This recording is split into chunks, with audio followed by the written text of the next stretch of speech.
been a minute, but I'm back. On this episode, we're heading to Netherlands and the bright lights of Sin City, Amsterdam. Flight time from Bristol is only 1 hour, and once there, you're in a world of windmills, waffles, cheeses, coffee shops, canals and red lights. Amsterdam is one of the most popular and interesting tourist cities in Europe. It's an iconic city with its central channels expanding from one centre and its cute red brick houses. The city is remembered for its colourful and interesting nightlife, but it's an important candidate for the list of countries to be seen on your European tour, even if you're not interested in the nightlife at all, as it brims with culture and historical beauty. The city is known as Amstel-Redam because of its establishment on the banks of the Amstel River. With a rich historical heritage, Amsterdam has a history dating back to the 1200s. While it was only a small fishing village in the beginning, it has become one of the most important tourist cities in the world. Some of the world's largest companies have established their headquarters in Amsterdam, such as Netflix, Uber and Tesla, and the city was ranked as the second best city to live in.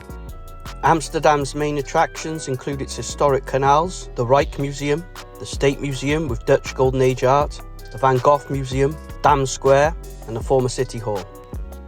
Amsterdam has 51 museums, the most of any capital city in the world, including the Rijksmuseum, which is the only museum in the world you can ride a bike through.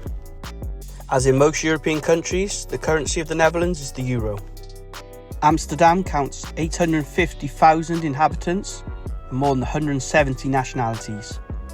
It has 216 trams, 2,500 boathouses, 17 museums, 207 paintings of Van Gogh, 14 five-star hotels, 15 cinemas and 16 clubs. The capital also has 1 million bikes and yearly around 100,000 get stolen. Amsterdam is a very highly developed city and you can navigate in and around the city by various types of transportation. Amsterdam is known as a bicycle-friendly city and most of the inhabitants also use bikes as their primary choice of transportation. You can rent bikes almost anywhere in the city. Are the Amsterdam Canal cruises worth it? Yes, absolutely. Taking a canal cruise in Amsterdam is one of the top experiences, and no visit to the city would be complete without exploring it from the water.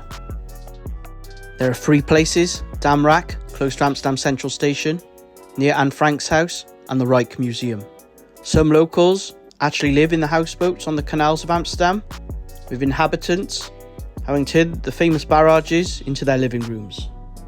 The cost to go on a tour is anything from 14 to 30 euros, depending if you want food and drinks included. The Straat Museum is an art museum of street art and graffiti located in the NDSM neighbourhood. Even though the museum is large, the works themselves are too. That means you can easily tour the space in about an hour. The museum gives context to the works that usually can only be found on the streets. Displayed at the current exhibition are more than 150 artworks by 130 plus artists of 32 nationalities. If you enjoy graph murals, be sure to head over to our Instagram where you can see some of the works at Destinationswithdunks. Be sure to like, comment and subscribe. The MoCo, Modern Contemporary Museum, is an independently funded museum on Museum Plain, close to the Van Gogh Museum. It is an excellent modern art museum with a varied collection. It's housed in an older building which creates a fun and interesting contrast to the modern art. The MoCo collection includes Basquiat, Banksy, Keith Haring, Jeff Koons, Damien Hirst, Tracy Emin and so many more. If you want to see the blossoming flowers and tulips, you should definitely visit Amsterdam in April when the spring starts. Football fans will also know the city as the home of the famous Ajax, where famous players included Johan Cruyff, Marco van Basten, Dennis Bergkamp and Ruud Gullit.